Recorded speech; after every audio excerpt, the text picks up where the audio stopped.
Orioles did go from 87.5 to 90.5. The Rays went from 83.5 to 85.5. So right there, and we're going to go through all these, but I bet the under on the O's today, 90.5, and I bet the over on the Rays when it was 83.5, and I still like it at 85.5, to be honest. Death taxes, me betting the Tampa Bay Rays win totals every single year. The Padres went from 81.5 to 83.5, Giants 81.5 to 83.5, so on. But we're talking about the AL East. What do you think about the Yankees this season? Right now, plus 165 to win the division, plus 450 to win the pennant, to win the World Series 9-1, and their win total is 90.5. To make the playoffs, minus 210. To miss again, plus 162. Any thoughts on the Yanks this season with the addition of Juan Soto? Yeah, I mean, I don't like the division odds at all. Plus 165. It feels absolutely bonkers to me that this team has consistently underperformed. And I know they won the division 2 years ago, but that was like, they were on what many thought was a historic season for baseball in general. And Aaron Judge just carried him. Aaron Judge, MVP in every way. Stanton was healthy. Now Aaron Judge says he's never going to be fully healthy again with that toe. You've got Soto, who ever since he's left Washington has been a gigantic disappointment in terms of his production. This is a contract year, but I don't know whether that means that he's going to live up to expectations. Stanton is like the oldest 31-year-old I've ever seen in my life. He's always injured. Rizzo has injury issues.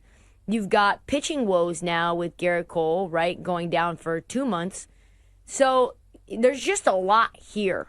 And the only thing I could actually bet is to miss the playoffs at plus 162. I'm not going to bet Scotty Scheffler, and I know you're not going to either, Pam. That's just ridiculous for an outright. Is it finally Wyndham Clark's time if it's not Scotty Scheffler? He's 8th in tee to green strokes gained, 12th in strokes gained putting. He's at plus 1,200, has 3 top 2 finishes in his last 5 starts, and I know not necessarily that matters because it's different courses, but where are you at on him? Scotty Scheffler is the hottest player on tour. Well, Wyndham Clark is right there, right behind him. The problem is, if Scotty Scheffler was out of the equation, Wyndham Clark would have won in back-to-back weeks. So you're asking Clark to be as solid for a third straight week. Does he have the tools in his tool bag to go ahead and do so? Absolutely, but his odds are even getting a bit short. You're getting plus 140 for a top 10 and paying heavy juice at minus 150 for him to finish in the top 20. But his ball striking is one of the best on tour. We talk about how good of a ball striker the Scotty Scheffler is. Wyndham Clark is right there with him. His approach combined with his ability to putt has put him in just every back-to-back runner-up finishes. He's simplified his approach to the game of golf, and because of that, his game is a lot more consistent.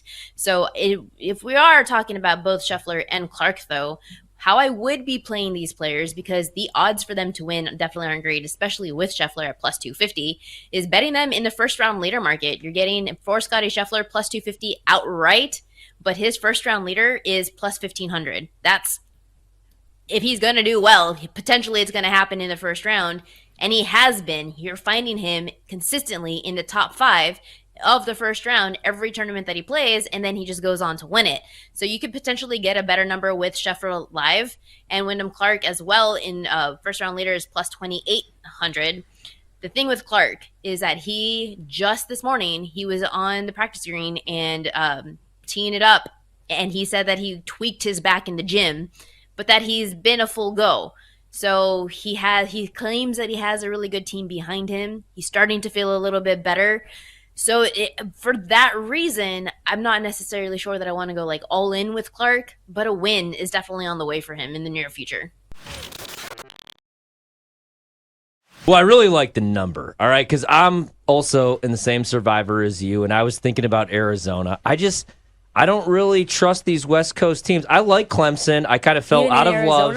I mean, even in L.A., like Arizona in L.A., you don't have a feel for? I feel better. No, all their losses pretty much came away from home, right? Which I just don't really trust them. And I mean, like some of those losses, they lost to Oregon State, USC, and Stanford. The USC game, I know it was a regular season game, and I was on USC in that game, but like that one kind of threw me off.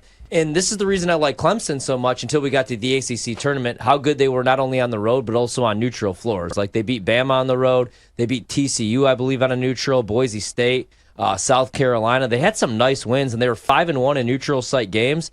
I like how physical they are. I think they're going to be able to slow this game down. I think P.J. Hall could eat in this game. My concern, though, is P.J. Hall going to be in foul trouble because both tournament games, he's been in foul trouble. ACC tournament game, foul trouble. Pretty much every game, it's early foul trouble. But if he's able to play 30 minutes at least in this game, 28, 30 minutes, I think that they are live. I at least think that they could cover the 7.5.